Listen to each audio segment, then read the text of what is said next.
Flood आया उसके अंदर, और वहाँ के जो फॉरेन मिनिस्टर, उनका कहना है लगभग 300 भारतीय इस पूरे आपदा में मिसिंग हैं, और लगभग 1500 लोग जो हैं टोटल इसमें मिसिंग चल रहे हैं। इसमें वहीं नेपाल ने ये कहा कि चाइना की तरफ से हमें समय रहते नहीं अलर्ट किया गया। हालांकि चाइना इसको कह रहा है कि ये फेक न्यूज़ है, कि हमने कि ये डैम कोलैप्स हुआ उस वजह से ऐसी फ्लड आई है, ये फेक न्यूज़ है, और एक्विजिशन से कुछ होता नहीं है, ऐसी बातों मनगढ़ंत बातों से कुछ नहीं होता। सीधे सीधे तौर पे इस बात को चाइना नकार रहा है। कैसे देखते हैं? देखिए, ये जो नेचुरल कहा जाएगा उसे नेचुरल आपदा कहा जाएगा, राष्ट्रीय आपदा कहा जाएगा।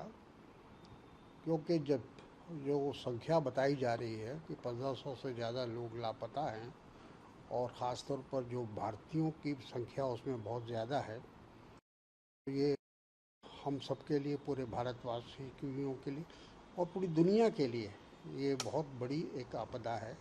और सारी दुनिया को ऐसे कठिन समय में नेपाल की मदद के लिए आगे आना चाहिए।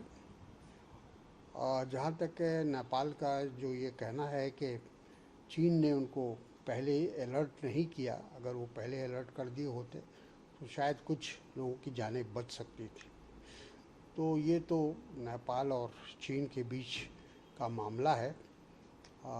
लेकिन हम समझते हैं कि इसको बहुत गंभीरता से लेने की आवश्यकता है, क्योंकि ऐसी आपदा इतिहास में बहुत कम आती है।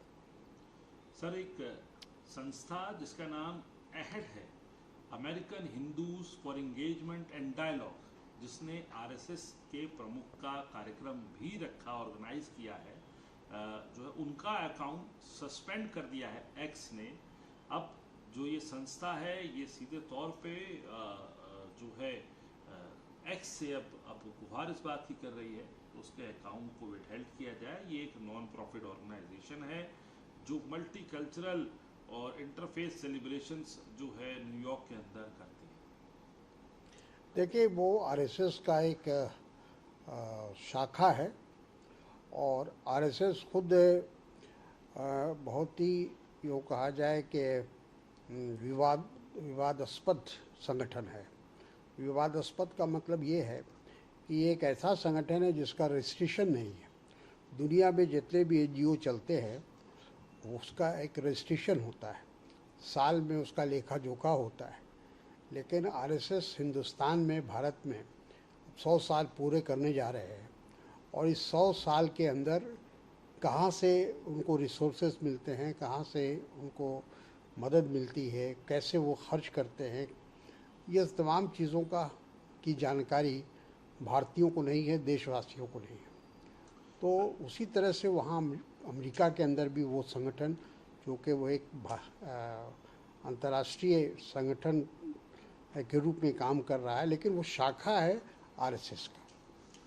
सर, प्रधानमंत्री मोदी जो हैं उन्होंने साफ तौर पर जो है अपने नए ऑफिस बेरर्स को कहा कि किसी भी तरीके से जीत को ग्रांटेड नहीं लिया जा सकता, और बहुत कुछ टैकल करना है आने वाले चुनावों में। मूल मंत्र जो है ये प्रधानमंत्री ने अपने नए पदाधिकारियों को दिया है, एडवाइस दी।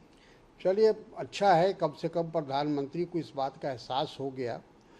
नहीं तो अमित शाह का भाषण हम लोग को याद है, उनकी भाषा याद है कि उन्होंने कहा था कि 40-50 साल तक तो कोई हमें हिला नहीं सकता है। लेकिन छात्रों ने ये साबित कर दिया, बता दिया कि ऐसा नहीं है। आप कितनों ताकतवर हों, कितनों बहादुर हों, कितनी आपकी संख्या हो, आपके पास धन हो, उसके बावजूद भी अगर जनता चाहेगी, नौजवान चाहेंगे, छात्र चाहेंगे, तो आपकी सरकार को हिला सकते हैं।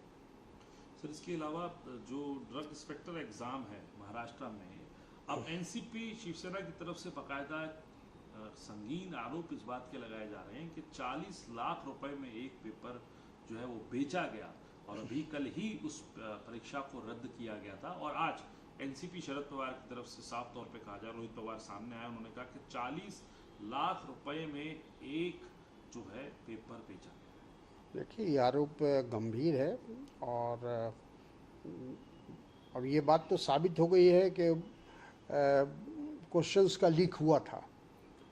क्या कीमत उसकी वसूली गई वो अपनी जगह पर है, लेकिन महाराष्ट्र के अंदर